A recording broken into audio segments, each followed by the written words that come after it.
Have you ever seen those before and after posts of bodybuilders who document their journeys of building muscle and lifting heavier and heavier weights? Or maybe those people who put the before and after photos when they've lost weight through an exercise program or a diet? Those transformations can be pretty drastic, but no matter what transformation we are talking about, no matter how drastic, they all have one thing in common.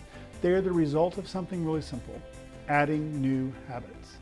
Maybe it's daily workouts or specific foods or nutrient supplements, but no matter what, if you want to see change in your body, you have to add new habits. And you know what? If you want to grow in your faith and not just your muscles, the same principle applies.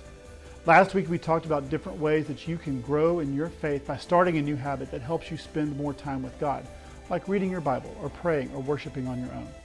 This week we're going to talk about a specific way to grow in your faith, and that is loving others well. Romans 12, 9 through 15. Love must be sincere. Hate what is evil, cling to what is good. Be devoted to one another in love. Honor one another above yourselves. Never be lacking in zeal, but keep your spiritual fervor serving the Lord.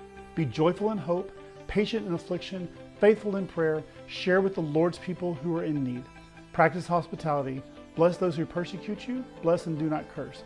Rejoice with those who rejoice, and mourn with those who mourn. Paul gives us a lot to think about, but let's look at three specific things he talked about. The first is that we are to serve, to figure out where God has gifted us and to use those gifts to take care of others. The second thing is love, putting others before ourselves and making sure that they know they matter to you and to God. And finally, share. We are to celebrate with others on good days and cry with them when life is tough.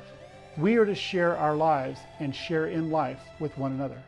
And yes, it would be easy to say that once we are transformed by God, then we will be able to go and do these things. But the reality is this: these things are not just a reaction, but these things are habits.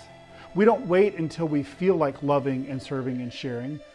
We do it because we are called to do it, because it will stretch our faith. Last week, we talked about 5 different habits that we can commit to that will help us stretch our faith. This week, we're going to ask you to once again to commit to do one of these. Do you remember what they are? The first is show up. Commit to come to youth, to church, or devotion time. Follow Jesus. Let Jesus become the one you follow, not just someone you know about. Love God. Read your Bible, worship, pray, fall more in love with Him. Love others, serve them, love them, share in life with them. And finally, ask questions. Questions and doubts are signs of a growing faith.